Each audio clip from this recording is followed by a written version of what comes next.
summary. This is Casey. We're gonna have a funny start, according to Manu. So, with that being said, We're all looking forward to the funny start. yes, that was the dashing Dave there, as usual, as per usual. You've done it again. Thanks. Casey. Oh, Yep. god damn it! Let me restart. I'm gonna restart, but not restart. Welcome Yep. to the Game Industry Executive Summary. I'm Casey. This is Dave Fear. You got it. Okay, cool. And then, of course, the incredible Manu Rosier. Welcome on board, gentlemen. Hello. Nice to see you. We are Nice all to see mic'd you up guys. now, finally. I've got my mic. Yeah. I hope I sound good to everyone out You there. do sound good. Yeah. Manu just gave us like a heart attack. He like, there's some things, but you do sound good now, Manu. Okay. I'll jump into it immediately, even though we would love to hear what you've been up to the past week. Maybe we'll do a quick one then. Any games you played? Anything noteworthy? Any funny stories you'd like to share? We saw another hero shooter announced yesterday. Heart Electric, some old friends of ours from DICE, the old DICE, called Modoyo. I wish them the best of luck. Did you guys see that one? Yeah, I saw it actually just kind of on Twitter or something just before coming on here. I had not heard of it before this, but yeah, it's we wish them the best. That's all we can do. Yes. I had not heard about it before. I have not heard about it except from you sharing that with us. So let's see. Yeah. They've been working on this for a long time. It's going to be interesting to see if they can build a community around it, and I hope they can do that. It's got this lizard, so I don't know. I don't believe Overwatch has a lizard. So lizard fans should gravitate towards this. After the hamster, now there's the lizard, right? Yeah, with the Overwatch has the hamster audience covered. Though you were confused if it was a lizard or if it was a frog, right? I was. So Yes. they should clarify that in We should post-launch clarify materials. Yeah. Thank you, Dave. Manu, anything you've been playing or checking out? No, because I've been traveling and working and meeting a lot of new people, but I will talk more about that in the future. Right now, it's still under the radar. Let's put it that way. But Interesting. good stuff to come, I believe. Looking forward to it. Dave, are you still doing the hamster thing, or? I mean, the hamster thing stays with me. We don't have to dwell too much on the hamster end, but I've been playing some Anno 1800. Oh, nice. That's great. That is just, I think, the most involved and elaborate city builder I've ever played. I love Anno, but the only one I've played is the 20 something, like the futuristic one with the spaceships and stuff. Is the 1800 thing, is it the same type of mechanics or is it different? So I haven't played any of the other ones, but as far as I gather, they are basically the same idea, supply chain games. I've played all of them. Yeah. And there is a progression, I would say, in the deepness of the gameplay, the interaction, and also in the recent episode, they've added more scenarios, right? It's not just like a sandbox city builder. They are really a progression system. And I think it's also a good tutorial, right? Because the first mission would be to a certain level of civilization, but then it gets more and more complicated. You get more interactions, more needs, and more upgrades. And I think it's a very interesting journey. And I think they did a good job also in the live service, or let's say post-launch content release. It's kind of a I played at edition. launch, and man, it's a very different game than launch in some really cool and elaborate ways. They've done an amazing job with that, I think. Last time I played an Anno game was roughly 10 years ago, or no, at this point it's 14 years ago actually. I was in college, and I just remember this. I had this memory where I couldn't stop. Like I was playing for 11 hours straight or something like that. Good Lord. But the supply chains and managing that stuff, it becomes like almost a full-time job, which is amazing. I do want to add a small thing, which is I did go back to Elden Ring, but I'm making my 6-year-old farm for me. So I have a Good. Oh, six-year-old now who is playing Elden Ring, who's farming for me. So that is my update. I would love to see that. My 7-year-old would not be able to do that in any way. Okay, So amazing. I'll send you some content Yeah. then in private. Cool, gentlemen. Let's jump into the news. Your highlights, and I'm waiting for the funny part here, Manu. well, So the funny yeah, part is that you have to read the two highlights one after the other. I'll read them then one after the other, and then we're gonna have a laugh. Palworld Dev says this is the first one. Palworld Dev says the indie scene is going to see more Palworld level hits as small creators learn to meet player needs that big companies are neglecting. That's the first one. Second item on the list, Nintendo is suing Palworld developer for Yeah. patent infringement. That's a different thing than what I was expecting. Yeah. No one knows what to do with this. No, It's weird. It's real weird. you understand the irony of the situation somehow. It's like as an indie developer, you are allowed to find a niche neglected by bigger publisher, but just be cautious about which niche you are going for. And Um, which publisher? yes, Because some of them are more litigious than others. yeah, But what do we mean by patent infringement? Because patent means that you we have a don't know. design or We so don't know okay. Yeah. yet. I mean, Uh, they wouldn't have said it unless there was a reason to do so, which I don't know. It's interesting. that's Yeah, because I'm assuming it's not. Is it so? It's not an IP thing. Is that what I'm understanding here? no. I guess because that would be copyright. Yeah. So yeah, I don't have a great idea of what's going on and why it would be a patent, but sure. I Okay. think that it's interesting about to look at the timing. It's kind of late after launch. Why did they wait so long? Was it because they were looking for an angle to get something out of that? Was it because they didn't want it to look like the bad guys when Palworld was very popular, right?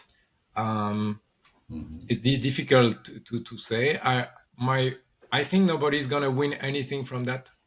Um, maybe Palworld will win if they succeed in the lawsuit, but I don't think what Nintendo is going to win anything out of that. Like a bit of money potentially, um, but in the end, let them. Why do they not have a Pokemon game on PC? Right? That's just they can see the potential of a Pokemon game on PC, and I think that's just. It's a bit strange for me, but we don't have a lot of information about what it is really about. But I found it interesting. It's a big Yeah, news, right? What is yeah. I really mean, I think that obviously, if Palworld lost a lawsuit, that would be bad. But if they won, then or at least didn't lose, then I think it's generally good for them. You know, it's in this world, anything that gets you talking about your game is positive. Absolutely.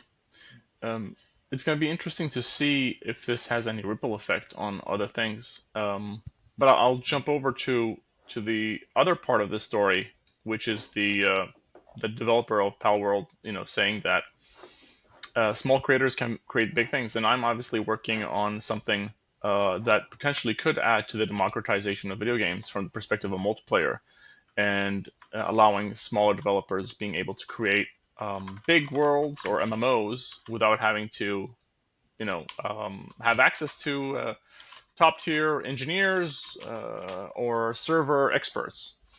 So we're going to see more of that, and obviously we do. I mean, when was the last time we saw innovation come from AAA? A couple of days ago, I was playing Batman Arkham Asylum. That game introduced the fighting mechanic.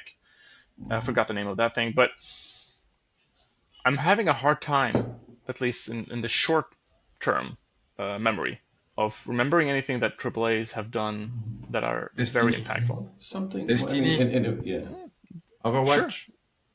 yeah. Those are pretty old at this point. I'm sure. I think Destiny. I think Destiny counts, but you can only count the original, right? Because that's Destiny 2 is an iteration on that. Yeah. Does Overwatch count in our world, in our Team Fortress world? I don't know. Like that's I feel like a remix more than anything. I think probably nothing in the past 5 years, right? That's Certainly, just the It does point feel because so. I mean, AAA is too expensive for I test. think the things that we would generally call innovation, and both from a risk point of view, people don't want to take those risks, and also just from a production point of view, like innovation requires smaller teams to be able to be flexible, to be able to prototype, and to be able to readjust. And that's incredibly difficult when you have the graphical fidelity requirements that is put onto AAA.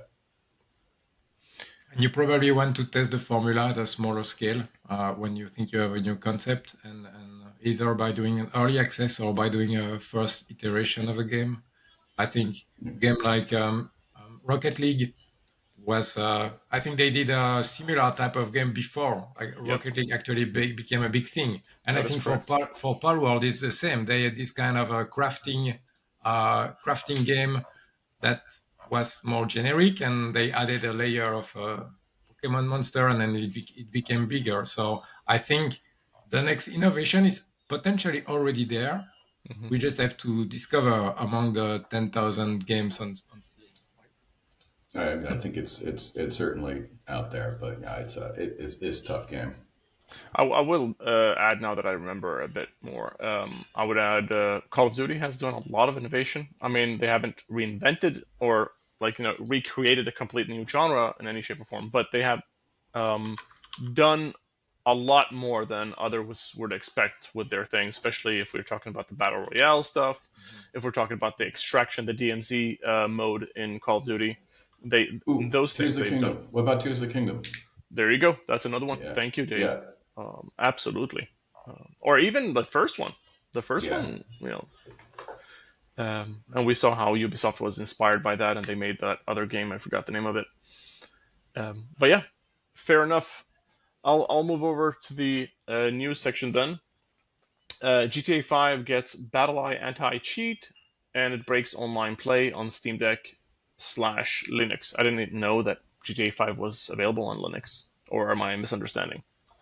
You were not aware that GTA 5 was available on Steam Deck. The That's Steam also Deck true. runs on Linux, so that's the interesting story. I think the interesting story is why did they wait 9 years to have to address cheating in a more efficient way. I think players are happy that they are addressing cheating, but the players on Linux and on Steam Deck are probably not happy that they can't play the game anymore. And I would say it's not the first time that some anti-cheat programs are causing trouble to Steam Deck, to the Steam Deck and to the Linux environment. So it's always a trade-off between do I implement an anti-cheat software knowing that people will not be able to play on the Steam Deck or not. And I think it's not great for the Steam Deck neither to know that there is part of the catalog that is not accessible and not playable because of that. So I think probably the ball is in the anti-cheat software um, to do something about it. But it's I think it's a lot of that is also hardware related. So there must be technical limitations, but I don't know more. I've not gone deeper into the technology behind that. But I get probably they looked at the active player base on Steam Deck, and then they decided it's better to protect the rest of the community rather than lose that audience. Mhm. Cool. I'll move on to the next item. But actually, before doing that, I was on SteamDB and I saw that Wukong is like a top 4 game. So a month after release, they're Damn. still having 500,000 players playing the game right now as we speak. Damn, I Crazy. gotta get to that thing. I haven't done it yet. Does that game have any multiplayer elements at all? No, Or is it just 100% pure single player?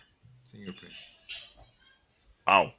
Yeah, good That's job. very interesting. That's I mean, very I cool. would, yeah. I mean, I would have expected that type of numbers from an Elden Ring, but a Hmm. pure single player game being at the top five Hmm.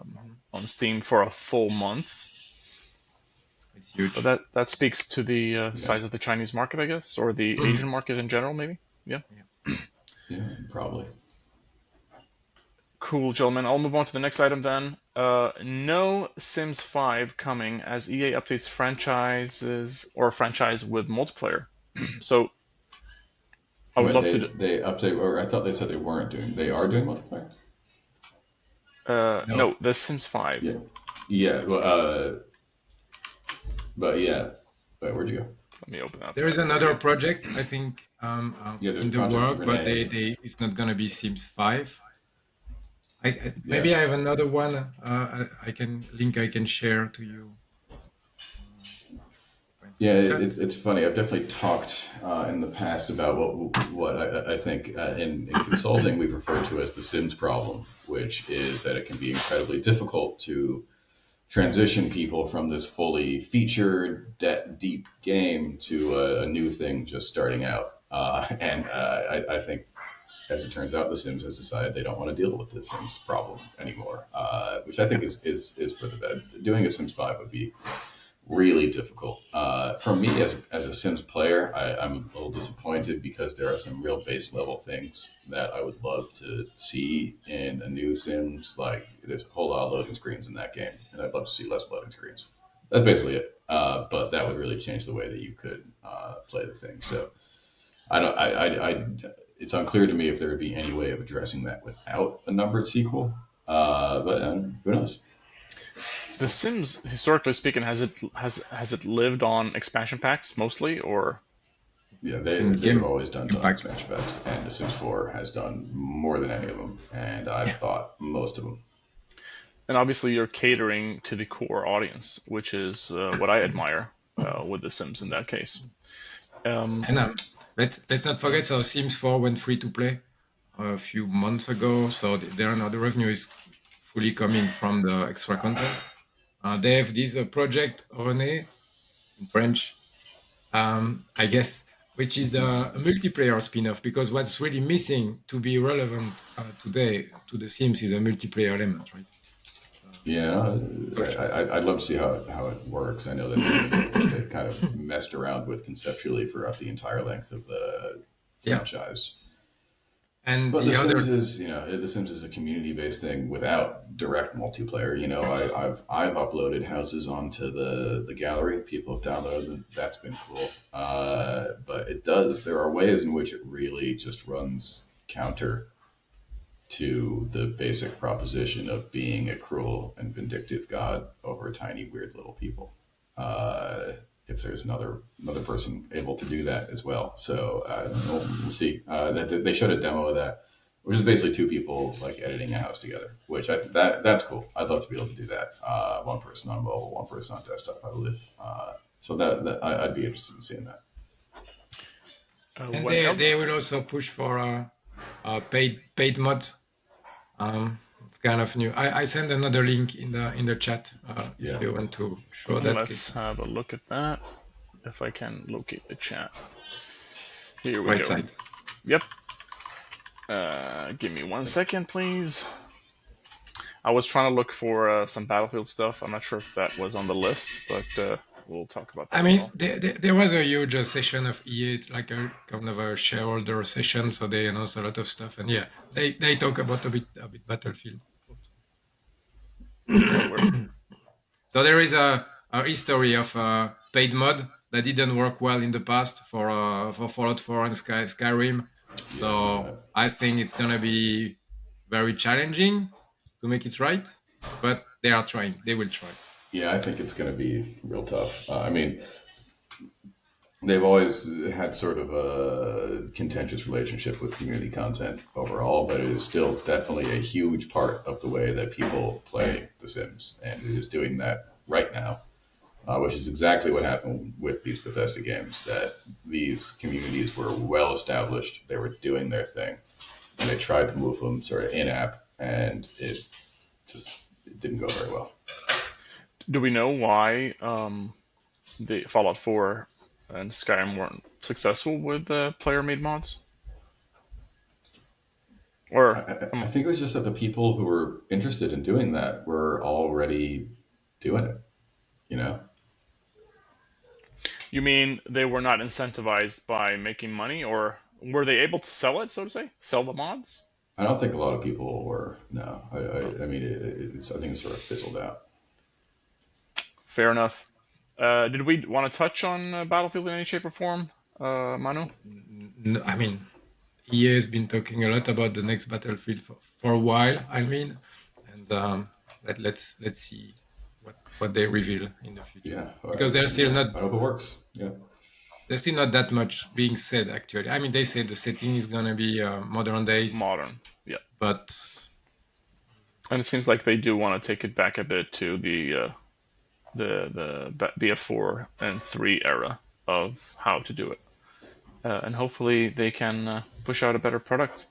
I think the theme is not what's gonna make it successful or not. It's gonna be the polishing at launch.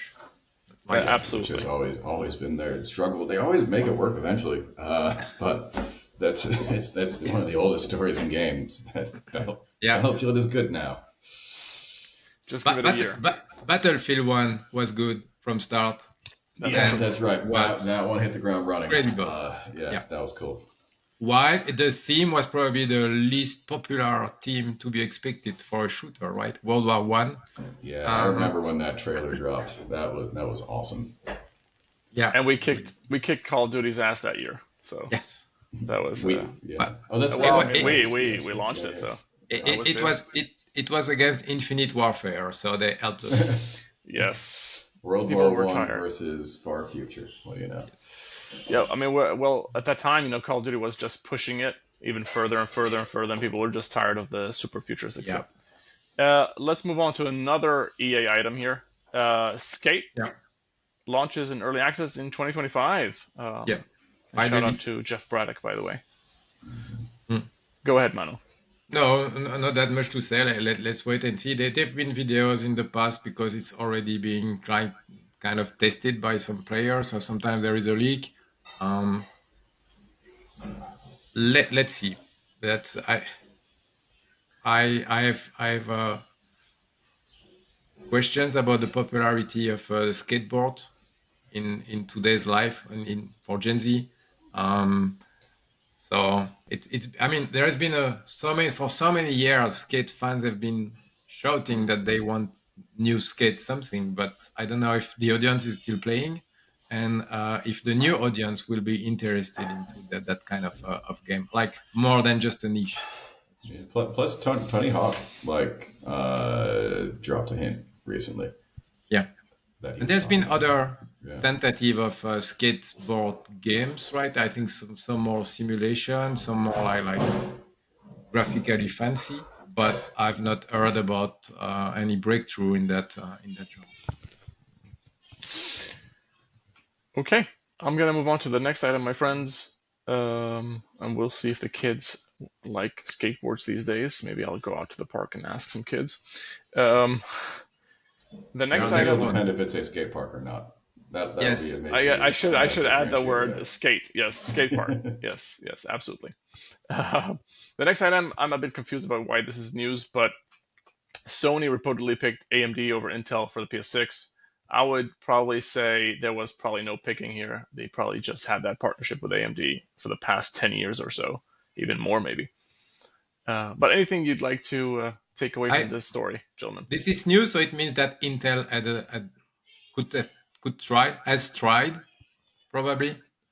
But yeah, I mean, it makes sense.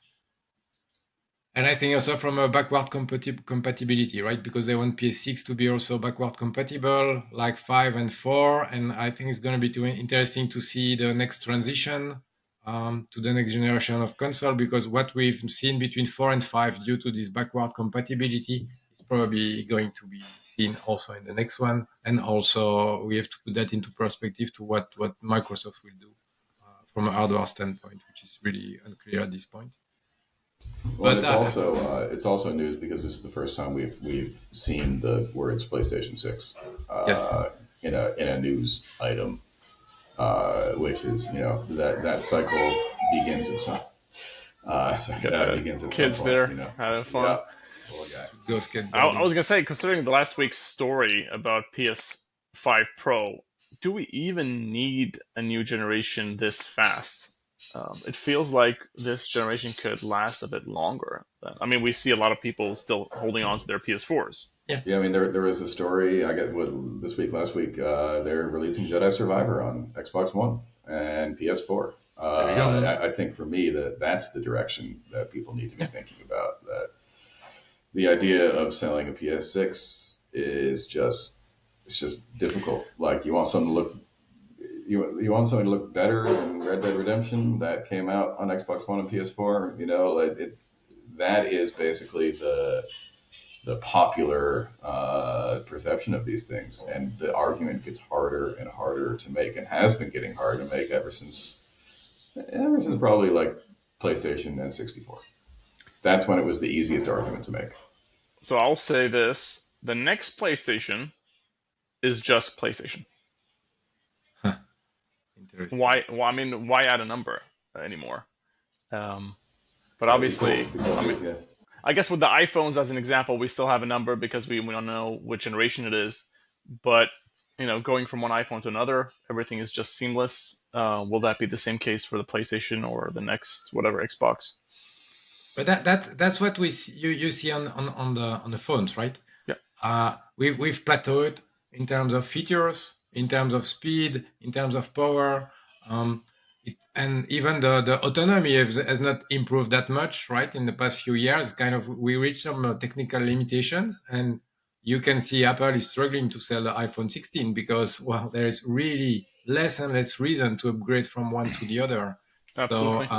it's probably we're gonna reach that also on console, and I would say let's also keep the Unreal Engine in mind.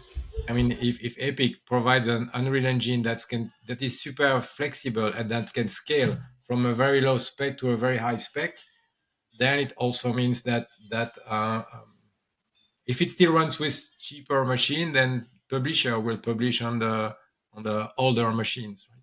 So because in the end, I think also some people realize it's not about the always about the high end gamers because it's only such a niche, and it's more about the mass market. That also comes back to the news of last week where AMD say we are giving up on high end graphic cards and we're just gonna do mass market more and be better in mass market. So I think there is also this understanding that like the tip of the iceberg of the super high budget gamers is kind of a small in when you think about it. And I think it's going to get smaller and smaller. Like I was excited to buy a 2080, I guess. I think that was the Okay, last time I was like, I'm going to get a big old graphics card. upgrade. And it's like that argument just is harder to make all the time. That like, why am I going to bother upgrading? Yeah, Like I'm playing everything I want to play. It looks incredible. If I'm super concerned about high frame rate, if I'm a competitive person, then I'm going to drop down to 720p or 1080 or whatever, which is what those people tend to do. Like and I'd be very curious to see, Nvidia is obviously on top of the world right now, but I think that really masks the fact that the video game industry was a research and development platform I for them. I would also add that I'm waiting to see if the new generation are really excited by graphical fidelity, by high fidelity, because a lot of them they were born in video games in Roblox and in Minecraft. So that's their first contact with video games, and I'm not sure they are looking just to have more realistic games and more beautiful games. I think it's more about gameplay, and gameplay is not about graphic cards, right? Yeah, I No, mean, I think it's cool. I'm glad it's going in that direction, but Yeah, there will be some pain along the yeah. way. I mean, Dave, you mentioned as an example Zelda. Um, Mm. Yeah, it's not the exactly. prettiest game ever, but it's one of the most fun games you can play and most fun experiences. Um, so I agree with both of you. about this, and to your point as well about the Roblox and Fortnite and Minecraft generation, they're having fun, and fun is what's important. Yeah. Good stuff, guys. Next item. This company is in maybe it's in turmoil. I don't know. Well, it took one person to leave for this thing to get fixed, but it took a while. So it took like a year. So Unity is canceling the runtime fee. I'm really happy about this, not because of this thing, because I have a P&L that I share with the indie developers, and now I don't have to go back and update it. Yeah. Oh, it's good. I thought they had already backed off of this Yes. thing. Me too. Same Yeah. here. Crazy.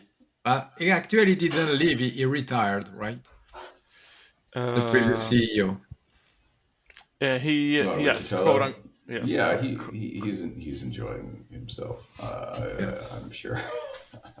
I did. He caught a lot of slack at the end, and I think his reputation in the industry will bear Unity and EA at the end of the day. But also, these are both public companies, and we did, through Richatello's reign, we saw Unity being kind of a punchline to being the mobile platform to being a genuine, just having a place alongside Epic in this duopoly. So that happened too. And then I think the pressures of a public company push them in some weird directions, like buying a malware company. I was gonna say we do have one thing to thank that guy, because during his era, we got Dante's Inferno, we got Dead Space, and we got some really cool games from Yeah, we EA. did. Yeah. No Dante's follow up, Inferno. unfortunately, but Dante's Inferno was the first game I played on my Xbox Series X for. It was a good game. It was a good cool. game. It was a cool game. Let's see, where are we? Okay, moving on to the trends, my friend. And by the way, stop me at any point in time if you want to add something else. So on the trends, the first item: cheap money and bad bets. How the games industry turned pandemic success into disaster. Oh, good lord! Now I'm very interested to hear more about this from you guys. Tell me what's going on. No, I mean, what has happened, it's basically about that, it's just, it's been a long hangover after COVID, right? The party is What? over.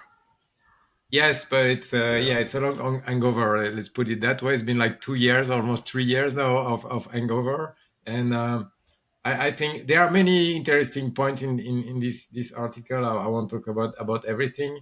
There is this idea of what does a generation mean anymore, a little bit Oh like we yeah, just discussed. There's also he's talking the about. idea that the big publisher have made big bets on game as a service, and then they just realized that, well, a player can only play so many games as a service, and so they kind of coming back from that situation. They thought it would be the solution to all their money problems, but it's not. And then we see also in other studies that gamers are playing less because they have less time. So I think there was this kind of euphoria during the COVID that it would be the new norm, the new reality. But actually, we are coming back to just 2019, and then what happens after 2019, right? Yeah, I think. But the industry has inflated. The people working industry, everything has inflated, and now it's deflating. It's kind of a bubble.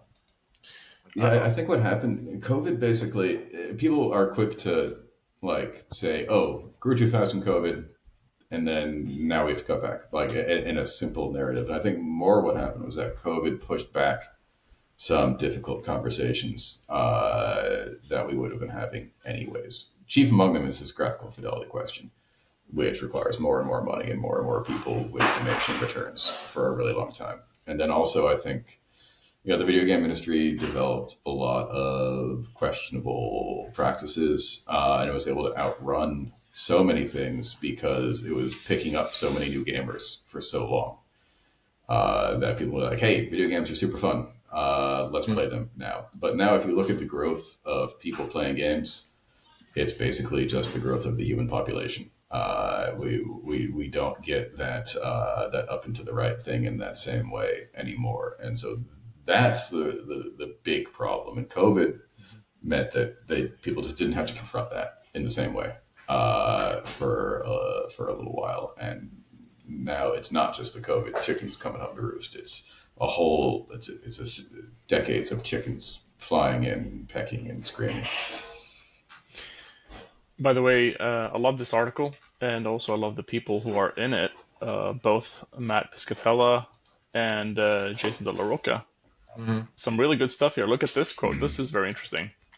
Leadership may be sitting in LA, but then the work will be split between crews in Brazil, India, and maybe Vietnam, because 4 people in LA will cost you just as much. We are seeing more of that, especially today. And speaking of Wukong earlier today, I'm sure that game cost a fraction of what the same game would have been, would have costed if it was made in the US or in Europe. We As discussed an expensive dude, that worries me, but we discussed about that trend, right? Before the Asian companies would invest in Western companies to make games, but now they realize, wow, we can basically make these games ourselves, and that's just the doom that's coming. More power to them. Gentlemen, we have roughly 20 minutes to go. I'll move on to the next item. Again, Ubisoft targets staff to be in the office at least 3 days a week. So Ubisoft can't catch a break. I would love to hear if you have any thoughts about this, because I feel like working from home, I work more than I work at the office. At the office, I'm just like walking around, saying hello to people, like, having a longer coffee break than necessary. Tell me, what's going on here? It's the silent layoffs. It's a way of like, Mm-hmm. Okay, fair enough. Amazon has just announced 5 days a week at the office. Yeah, Amazon is a famously terrible place to work, whether you're wearing a suit or one of those belts that help you lift things. It's just, that's a rough place. I think all these places are caught. Well, they right. can. It's a silent layoff. They're trying to antagonize people, and it's also just that people, you don't have the same power over people if they're not in your field of vision, and there's a lot of people who don't feel that same sense of importance that they used to. Fair enough. I was going to say Amazon is having enough trouble to release a game to save their lives, but okay. I'll move on to the next item here, my friends. Australia tightens in-game gambling rules. Casino minigames mean automatic 18 plus rating. Straight flushed. So they're introducing some new laws, I assume, that will automatically give you a higher rating, and maybe make sure that kids don't get access to these types of games. Yeah, even if there is no direct money involved.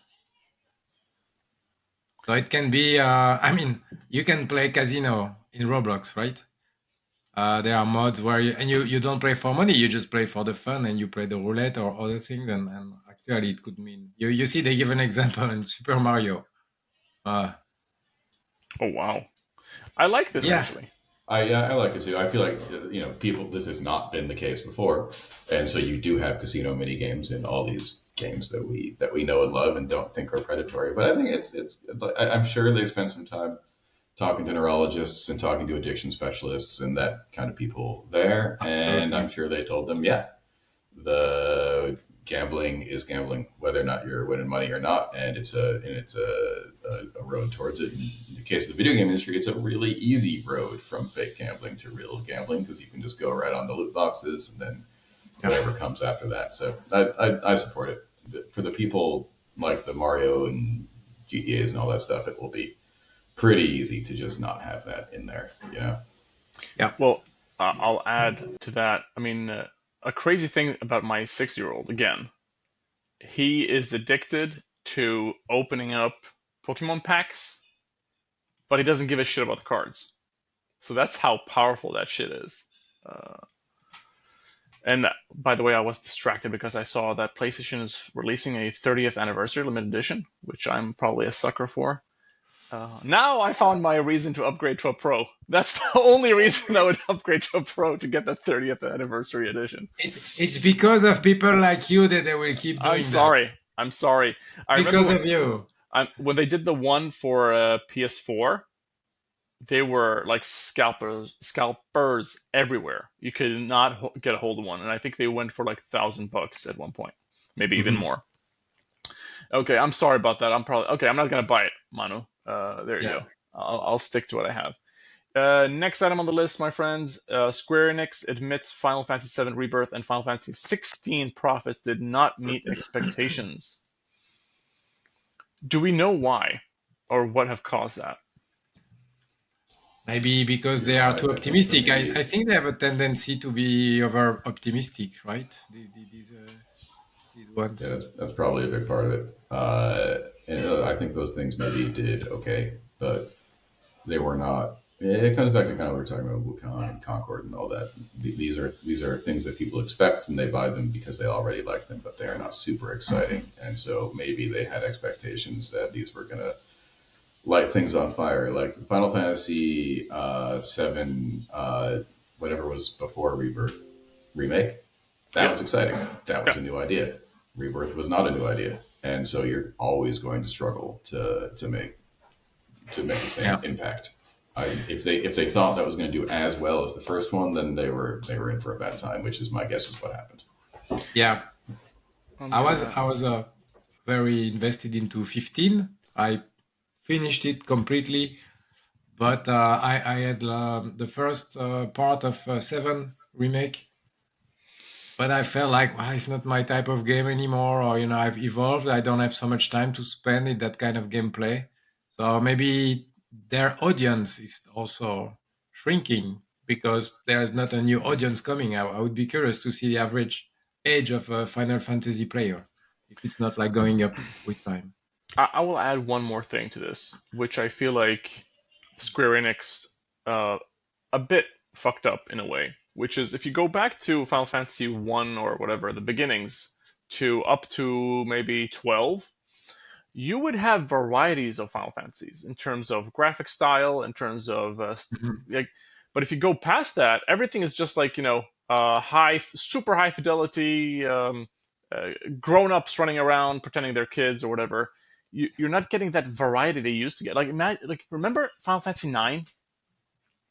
So they did 7, they went to 8, which had like teens or grown-ups in that academy, and then when they went to 9, they had a completely different style, which was very interesting, right? Mhm. So they were like playing around with a lot more with that and making it more interesting for different types of people.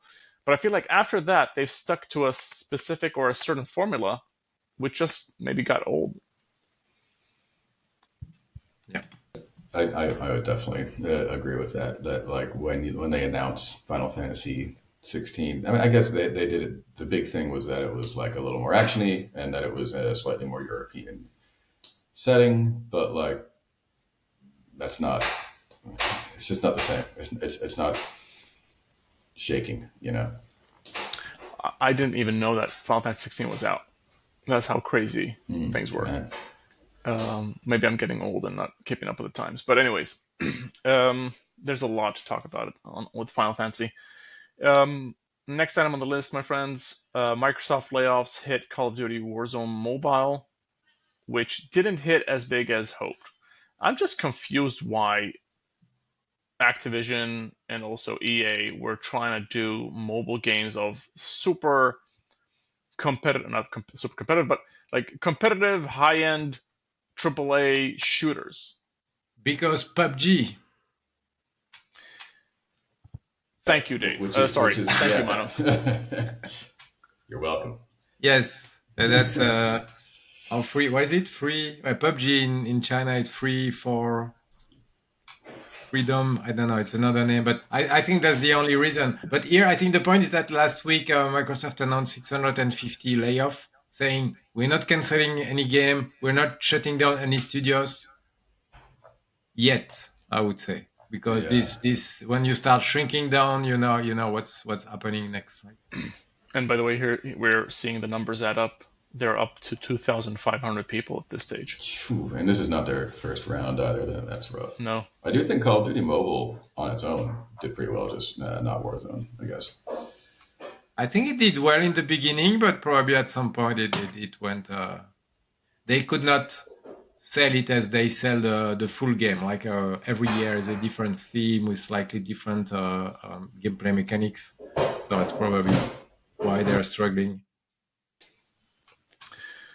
Okay, my friends, 10 minutes to go. I'll move on to the rumors. Red Dead Redemption 1 PC Hopium. I don't know what is Hopium. Is It's reaching. hope and opium. Okay, fair enough. Yeah, it's a play on the word copium, Oh yeah, which is in itself a play on the word opium. Yeah, We need an it's English major it's some here. internet shit. Okay, it's there you go. hope under drugs, right? It's like you hope something to a point where you're intoxicated. Another sign we're getting old, or I am at least. Is reaching unprecedented levels, and after 14 years, this time it looks like the Steam release might actually be real. I mean, would anybody want to play this game at this point when you have what's the second one again? The last one? The two, Is it called 2? yes. Okay. Yeah, of course. People will want to do that because it was only released so many years ago on PlayStation. It's Yeah. not saying is they're gonna sell 10 million units, but they're probably gonna sell a lot of units in the same way that you had the first Last of Us, maybe, and it's just a part of a story. So yeah, Also, I think that there is an important difference between Red Dead Redemption 1 and 2, which is that 1 is good. So, A lot of people are spending time in 2. yeah. Like role playing and shit, like sitting around playing banjo and pretending they're a banjo player or whatever. I've seen so many stories. I left my banjo in the States. I miss my banjo. That's unrelated to Red Dead Redemption, but You I got miss my banjos, banjo. so. Yeah. Anything else we need to learn about this item, my friends? no, just No. one rumor. No GTA rumor this week, but No GTA rumors. Then I'll move on to the numbers. Xbox Series XS sales are reportedly less than half of the PS. Well, that's not. I mean, we That's already not knew shocking. that. Yeah, it's not. I would guess much less than half. Half would have been surprising. For a repeat of PS4 versus Xbox One era. I mean, the console being like you remember the old console wars, especially during the PS3 era, and a lot of people don't know this. The PS3 actually sold more at the end of that generation. But does the platform matter anymore? I don't feel like we're getting these major exclusives, and Microsoft has, at one point now they decided to put everything out on PC as well. Is that correct? Yeah, a long well, time ago. you still buy PlayStation for the exclusive, I would say. Yeah, You you don't. buy the PlayStation for one of two reasons. One is for the exclusives, if you're a person like us, and the other is just because it is a console, and that is kind of what you associate with a console if you're someone who is more of what we might call the mass Yeah. market. And the controller, let's not. I think if I can choose to play one game between Xbox and PlayStation, I would go for PlayStation because of the controller. Also, just I'm looking forward to the day where they can let you swap controllers, potentially, for those who you are can interested. already play, but I mean, I don't think you have full functionalities with the dual sense on With a the PC, right? touchpad. Absolutely. That is true. Okay, my friends, then I'm going to move over to the last item here. Analyst predicts PS5 Pro to sell over 10 million lifetime. Okay. 15 million for the PS4 Pro. Yeah, That so was 10 the million. number. Yeah, 10 million would I think be an appropriate decay. I think That's it a was. lot. That's still a lot, right? 10 No, it million. is, and that I'm sure that's kind of enough to satisfy their projections. Oh, this is Yeah. by Daniel Ahmed. I love that guy. Yeah, Another friend of ours from Twitter. X. Sorry, X. I'm gonna That continue joke calling never it. gets old. I will continue calling it Twitter. It is what it is. It's Twitter. I think Call even it. Elon Musk referred to it as Twitter at some point There recently. you go. Let that sink in, Elon. Ayo. Gentlemen, anything else we'd like to add today? Yeah, it was a bit of a cooler week. I would say in terms of news. It is what it is, right? You can't always be shooting in all directions. But Yes. let's see what happens between now and next Thursday. I was gonna say I missed the days when Concord was a topic. Yeah, lots to talk about there. I mean, the Concord Wukong week, that's a week right there. But talk about an awesome name for a game. Concord? Yeah, I like that. It reminds me of the Concorde airplane. You remember the Concorde? I just think Concord grapes. Concorde grips for the controllers? No grapes to eat. Oh, there are grapes called Concorde? Yeah, like grape. What you think of as grape juice is typically made of from Concord grapes. They're very sweet. And they used to grow in the parking lot behind my house in college. I think about yeah, Place de la Concorde in Paris, right? Yeah. Neighbor. But next week, Frostpunk 2. Ooh, that sounds interesting. I mentioned that. If I can pry myself away from Anno to try another city builder, then that is the one I will try. It's not a city builder. That's the twist. Colony builder. Yeah. No, but I think it's gonna interesting to watch because it's significantly different from a gameplay perspective compared to the first one. And I'm curious to see if they can reproduce the success. Apparently, the reviews are quite good. So yeah, let's. I think this time I think we're going to see a similar phenomenon that I mentioned with Final Fantasy VII Rebirth, is that sequels are tough these days. It used to be that you would get your Assassin's Creed and you have some cool ideas and would do all right, and then you really refine them with Assassin's Creed 2. We saw that with like GTA 3 and Vice City as well. Yeah. But these days it's just really hard to grab the same amount of attention that you did with a breakout first into a sequel. Man, that thing was cool though. I'm super into that. I would love to talk to you both at one point about this and understanding the long-term IP.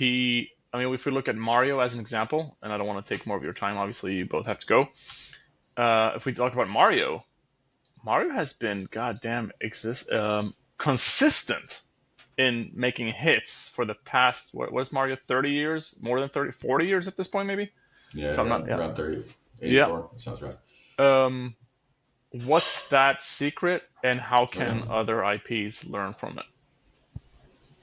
I think they do a good job balancing their marquee titles with other titles. Yeah. Like, we all know that there hasn't been a new Mario game since Super Mario Odyssey, except that there have been many Mario games since Super Mario Odyssey. And they balance that really, really well. Because if they released another 3D Mario like 3-4 years after Odyssey, we would have run into this problem that we've been talking about. People would not have been excited in the same way, but now they've let it boil up. And now people are going to be excited in the same way, but they've also made hay it means that. Good points. Gentlemen, thank you so much again for joining me today. Everybody listening in, I mean, you already know this. Game Industry Executive Summary, mightydiamonds.substack.com for the newsletter. You can find us on Spotify and all these other places. I do have the intention to put us on YouTube. I've just been too lazy and busy and doing other things, but it's coming, absolutely. I have a feeling YouTube will probably be more successful for us. We'll see. But thank you so much for joining us, and we'll see you on the next one.